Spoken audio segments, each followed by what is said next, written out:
সাধারণত বাঙালির কাছে ভাত ঘুম খুবই প্রিয়, আবার এই রকম ওয়েদারে ঘুম ইজ ম্যান্ডেটরি। বাট আমার ভাত ঘুম বলে কিচ্ছু নেই, কারণ আমার সব সময়ই তো ঘুম পায়, একমাত্র রাত্রে বাদ দিয়ে। রাত 12টা না পেরোলে আমার চোখে ঘুমই আসে না, আর সকাল 8টা না পেরোলে আমার চোখে ঘুম ভাঙেই না। তো এইরকম ওয়েদারে বাজার যেতে হবে, তার জন্য একটু মুখে লেপালেপি করে নিলাম, তারপরে জুতো পরে একটা হাতে ব্যাগ নিয়েই চলে গেলাম। আমার পার্টনার আজকে করবে চর্পি দিয়ে চানা, তো সেটা করার জন্যই ও তোড়জোড় করছিল, আর দেখলো যে বাড়িতে আদা এবং লঙ্কা নেই। আর কালকে আছে একাদশী, ঠাম্মুর জন্য তো কিছু ফল মিষ্টি নিয়ে যেতে হবে। তো ফার্স্টে আমি সবজির দোকানে কিছু সবজি নিয়ে নিলাম, তারপর গেলাম ফলের দোকানে, কিছু ফলও নিলাম, তারপর এলাম মিষ্টির দোকানে, যেখানে এলেই আমি কনফিউজ হয়ে যাই। অনেকক্ষণ ভাবার পর একরকম মিষ্টি সিলেক্ট করার পর আমি নিয়েছি। আর শেষে বাজার থেকে যেটা আমি আনতে ভুলে গিয়েছিলাম, সেটা আমাদের ফ্ল্যাটের কাছে একটা দোকান থেকে 3 কেজি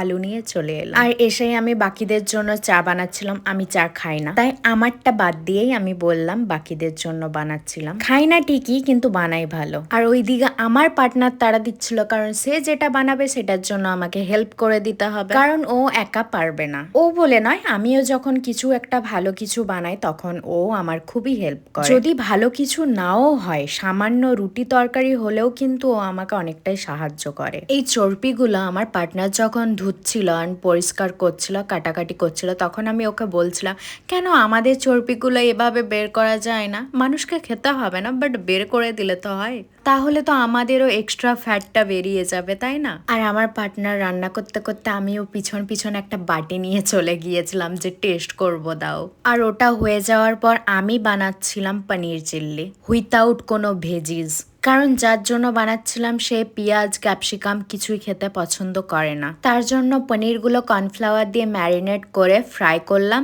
তারপরে 3 রকম সস দিয়ে ওটাকে নেড়ে চেড়ে একদম কর্নফ্লাওয়ার জল দিয়ে নামিয়ে দিলাম। এটাও খেতে ভালোই লাগে, খুব একটা খারাপ লাগে না, বাট তাও পারফেক্ট চিল্লির মতো লাগে না। আর এবার যাব আমি ওই ফ্ল্যাট, তার জন্য আমি প্যাকিং করছিলাম। আর প্যাকিং করার পরে হেঁটে হেঁটে চলে এলাম আমাদের ফ্ল্যাট, কারণ দুটো ফ্ল্যাট একদম সামনাসামনি, কাছাকাছি।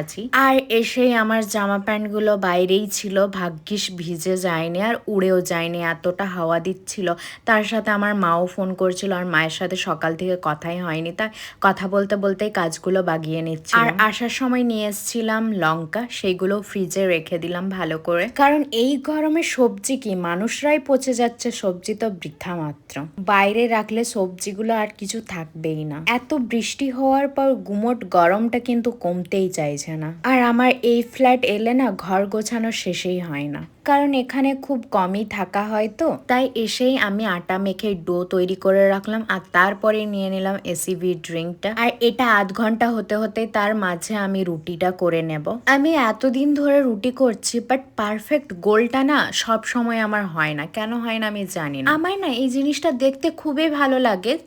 কিছু কিছু মেয়েরা হয়, আমি আমার মাকেও দেখেছি, দিদিকেও দেখেছি, যে তারা চাকির মধ্যে কিন্তু বেলনা দিয়েই না ঘুরিয়ে ঘুরিয়ে বেলে, যেটা আমি পারি না। আমাকে তো হাতের সাহায্যেই ঘুরিয়ে ঘুরিয়ে বেলতে হয়। কিছুটা এক্সপিরিয়েন্স আর কিছুটা বলবো চেষ্টা, আমিও ঠিক পারবো, কি বলো? আর কে কে এখনো রুটি বেলতে আমার মতোই পারফেক্ট হয় না, হয়তো কখনো কখনো গোল হয়, প্লিজ কমেন্টে জানিও। আমি রান্না করতে খুবই ভালোবাসি, খুবই। যেরকম আমি রিলস বানাতে ভালোবাসি, সেম আমি রান্না করতে অতটাই ভালোবাসি। আমি যখনই কোনো নিউ রেসিপি দেখি, আমি ফার্স্টেই ওটা ট্রাই করি, আর ট্রাই করার পর মোটামুটি তো ভালোই হয়।